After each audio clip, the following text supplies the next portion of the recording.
योद्धा news channel.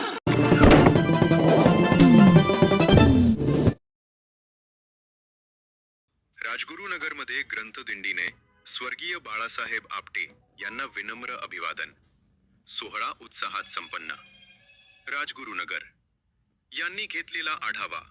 Khed तालुक्याचे भूषण आणि राष्ट्रीय स्तरावरील ख्यातनाम नेते स्वर्गीय ॲडव्होकेट बाळासाहेब आपटे यांच्या जयंतीचे औचित्य साधून राजगुरुनगर शहरात भव्य ग्रंथदिंडी सोहळ्याचे आयोजन करण्यात आले होते. या उपक्रमाच्या माध्यमातून बाळासाहेब आपटे यांच्या स्मृतींना उजाळा देत त्यांना भावपूर्ण श्रद्धांजली अर्पण करण्यात आली. संयुक्त विद्यमाने आयोजन. हा सोहळा स्वर्गीय बाळासाहेब आपटे स्मृती समिती, लॉयन्स क्लब ऑफ राजगुरुनगर आणि ग्रंथराज पारायण मंडळ यांच्या संयुक्त विद्यमाने आयोजित करण्यात आला होता. या उपक्रमामुळे संपूर्ण राजगुरुनगर शहरात भक्तिमय आणि चैतन्यमय वातावरण निर्माण झाले होते. दिंडीचा मार्ग आणि स्वरूप.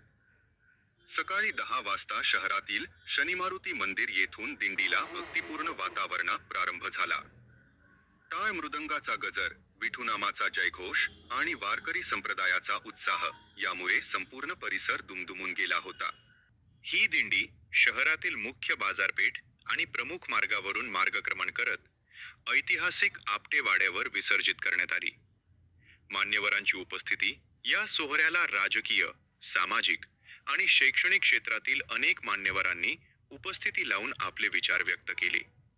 यामध्ये प्रामुख्याने ॲडव्होकेट गणेश सांडभोर, अध्यक्ष स्वर्गीय ॲडव्होकेट बाळासाहेब आपटे स्मृती समिती, डॉक्टर रामशेठ गावडे, राज्य परिषद सदस्य भाजप, डॉक्टर सागर गुगडिया, अध्यक्ष लॉयन्स क्लब, स्वानंद खेडकर, सचिव, बाळासाहेब खंडागळे, डॉक्टर शैलेश सांडभोर, शांताराम बापू घुमटकर, माजी सरपंच राजगुरुनगर, सागर पाटोळे, अध्यक्ष राजगुरुनगर बँक, संचालक राजगुरुनगर सहकारी बँक, राहुल तांबे पाटील, राजगुरु सहकारी बँक, माजी अध्यक्ष राजेंद्र सांडभोर, नगरसेवक कुमार सांडभोर, फैज मोमीन, निलेश घुमटकर, राजू जाधव, सुनील वाळुंज यांसह अनेक पदाधिकारी उपस्थित होते.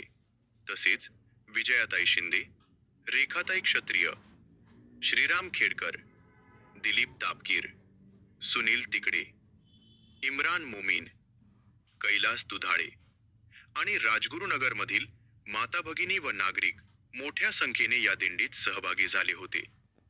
भावना आणि श्रद्धांजली.